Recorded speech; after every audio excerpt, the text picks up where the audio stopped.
The former Rookie of the Year, one of the best players in the game, Damian Lillard, joining us from the bubble.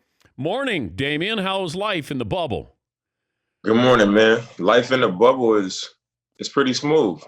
I'm not mad at it at all. I like it. Okay, your thoughts before you went in the bubble to now that you're in the bubble, how different are those thoughts? I mean, before I came, um, my concern was more like, I'm gonna miss my family. What is it gonna be like? Before we got here, it was other teams here, and we saw like people was complaining about the food.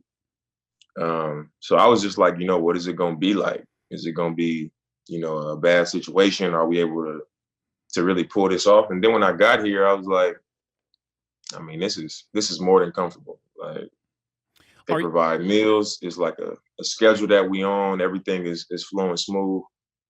Um, I think the downtime is like it reminded me of college. How we go to practice, we come back, and it's almost like we just go to the dorms, and you kind of see people roaming around getting food, stuff like that. I mean, it's pretty cool to me, man. I think it's giving us all some level of peace. Just being able to step away for a little bit. I don't think your dorm room looked like that, though.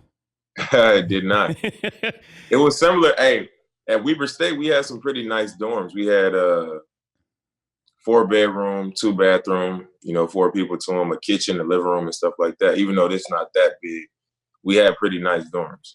What would surprise me in your room there? Um, I don't think nothing would really surprise you, other than I got a studio set up, but that's it. Okay, so you brought a recording studio. I mean, I wouldn't say a recording studio. It's like I brought each thing that I needed to record my music. So I only got a mic. I got a software on my laptop. I got an interface, um, a microphone, like the box to power up the microphone. And that's pretty much all I needed. Have you thought about doing a live rap performance from your room? We're seeing musicians who they're at home and they have a concert. Would you be willing to do that? I don't know. I kind of like the idea of being able to record when I want to and kind of do it when I feel like it instead of being like, all right, you signed up for a concert, let's go. You know what I'm saying? Like I don't want that obligation. I like I like it being there so I can do it when I feel like doing it. Can you turn? Is the so-called studio within distance there of turning and showing? It's not. I'm actually out like in the front part of the room. Oh, okay. And what's the bracelet that you're wearing? This one? Yeah. This one is like our before you leave your room every day, you gotta have this. It's the key to your room actually. Whenever you go eat or purchase anything, this is how you pay for it. So I mean it's pretty much what's the one thing you have to have. To get in and out of each door in the hotel, you gotta scan it and it has to turn green before you can even proceed, I guess. So it's the one thing that is a part of everything. So Are you allowed to socialize? yeah, Like we you can are. go I to mean, teammates' rooms? um, I mean, I wouldn't. I don't think they would suggest us just hanging out in the rooms, but I've been to CJ's room. Like he ordered some food, it was delivered up there. I went up there, grabbed the food, but I mean, we haven't just been in each other's room. I think you'll see that more downstairs. Like in the restaurants, you'll just see people kind of down there eating, talking. The players' lounge, people playing ping pong and stuff like that, eating together, watching TV. So I think that's as close as it gets. We're talking to Damian Lillard, the Blazers' five-time All-Star. Who's the MVP in your opinion? I don't think you can go wrong with LeBron or Giannis, but in my opinion, I think it's LeBron. How come?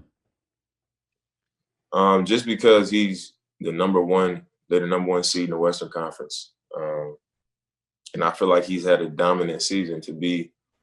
And what is it for him? Year 17, um, leading the league in assists. Like I said before, number one in the West. The level that they have been playing at right before the season was suspended. Um, I don't think it should be any argument with either guy getting the award. But I would say LeBron because of how he's been able to take that team from a non-playoff team over the last however many years, and now they just jumped to number one. You know, that's his impact. Obviously, you got AD there too, but I think LeBron is definitely worthy of being the MVP. How different is LeBron now to when you first came in the league, when you faced him? Mm,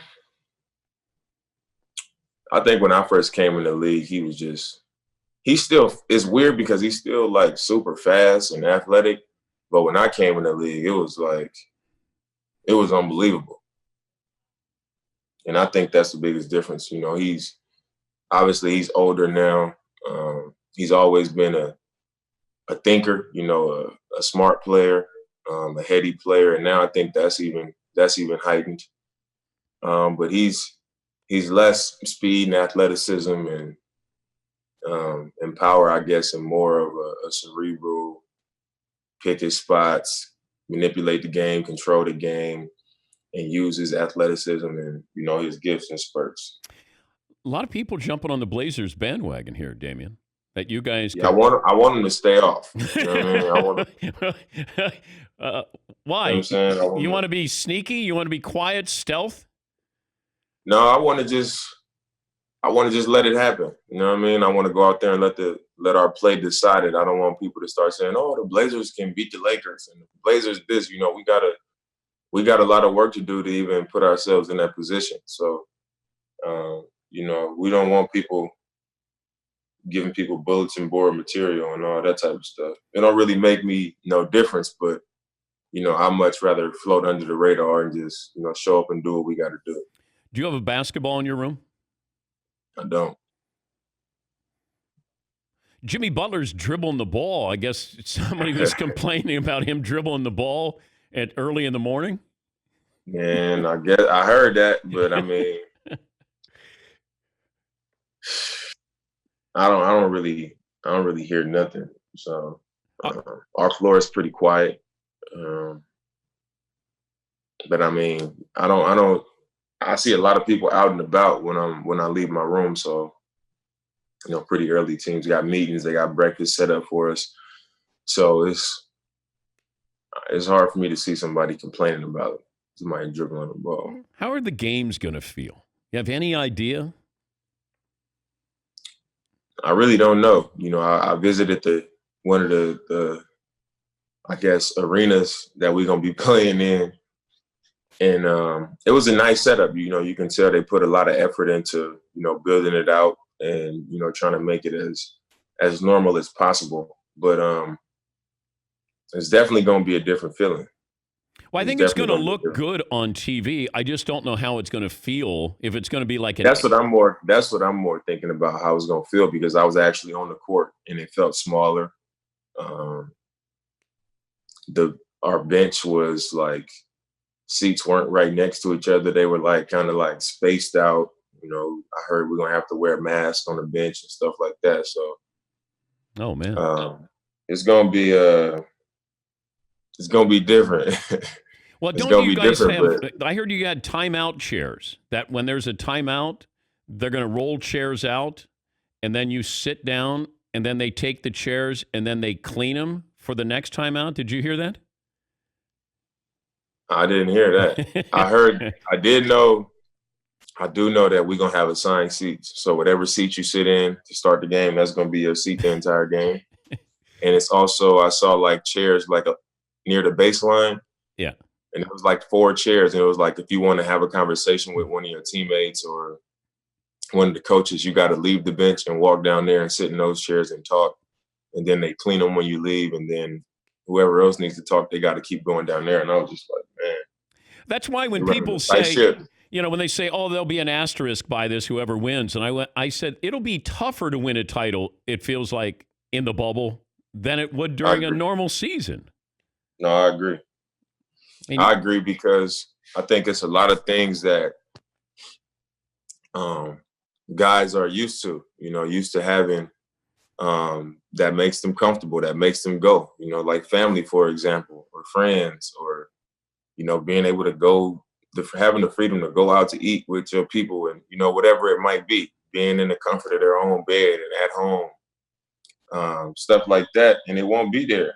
And now you kind of isolated. All you have is basketball, it's just, I don't know. I feel like it's going to be different. It's forcing your mind to stay here. There's no fans. There's no home court advantage. So, I mean, it's going to be tough, man. It's going to be tough. It's almost like you committing to just step away from your life and come here and focus on this for months. You know what I mean? Like that's a tough thing to do. What are you going to go with on the back of your jersey? Have you decided? How many more? Now, did they give you a number? Like, is there a set number or list that you could pick from? I saw it was like a list of things that we could choose from, and I looked over them and I saw a lot of things that I would have been proud to wear on my jersey, but I chose how many more. Well, I'll tell people to stay off our bandwagon here. So just tell them to relax, man. Back up. Oh, I know. I'm going to downplay it. We're going to do this. I'm going to play it cool, and nobody's going to know about this. But good luck down there, and always great to talk to you. Thank you, Damian. Thanks. Appreciate you having me, man. All right. That's Damian Lillard of My Blazers. Shh, don't tell anybody.